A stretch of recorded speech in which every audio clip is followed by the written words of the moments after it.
set in stone, but change with time and with context. Utility is therefore not a stable or well-defined quantity, which, as we will see, has implications for how we model economic transactions. Behavioural effects also come into play in other areas such as finance or macroeconomics, the study of the economy as a whole, which have come under increasing scrutiny since the financial crisis of 2007-8. Although its roots go back much further, behavioural economics as we know it today began with the work of small teams of psychologists in the 1970s.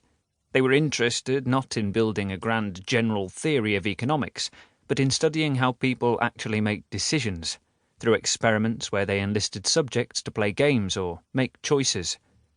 In the last few decades, the field has become increasingly popular, publicised in books such as Freakonomics, 2005, by economist Stephen Levitt and journalist Stephen J. Dubner, Nudge, 2008, by economist Richard H. Thaler and law professor Cass R. Sunstein, and Thinking, Fast and Slow, 2011, by psychologist Daniel Kahneman, and has become a regular offering in university curricula.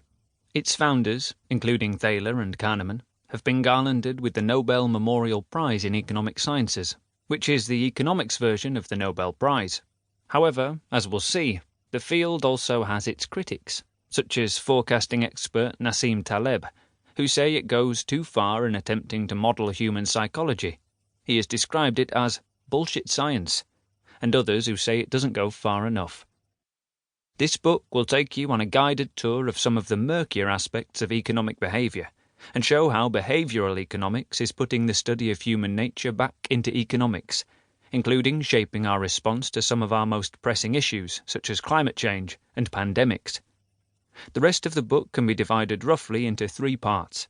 Chapters 1 and 2 show how behavioural economics is affecting us today, and goes back to revisit how it first emerged as a contender to mainstream approaches.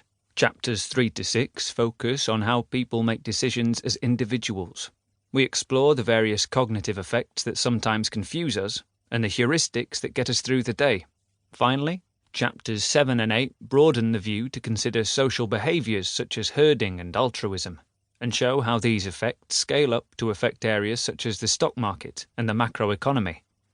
Along the way, we will look at some of the ways behavioural economics is used and abused by companies and governments, assess the strengths and weaknesses of the field, consider its effectiveness as a policy tool, and ask whether it represents a revolution in economics or is best seen as an adjustment to existing practice.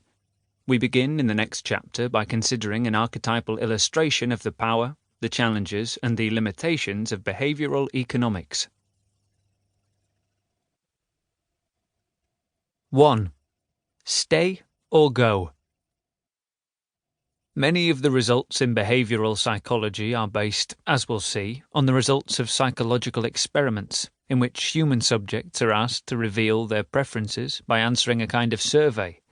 In June 2016, the UK population was asked, in a large and binding version of such a survey, to answer the following economics-related question: should the United Kingdom remain a member of the European Union or leave the European Union?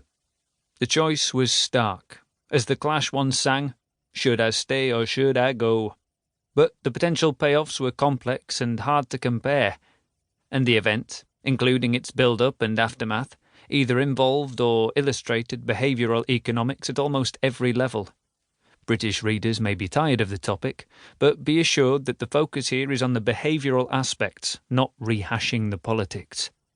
The referendum was famously announced by then Prime Minister David Cameron in early 2016. Cameron was no stranger to behavioural economics. Members of his Conservative Party leadership team had met with economist Richard Thaler in 2008 and decided, according to Thaler, that his behavioural approach to public policy was one that the party could support as part of a rebranding to make the party more progressive and pro-environment. And perhaps it could help to smooth the effects of the austerity measures which had been imposed by his government following the financial crisis. In 2010, Cameron set up the Behavioural Insights team, otherwise known as the Nudge Unit, in an effort to incorporate its insights into government policy.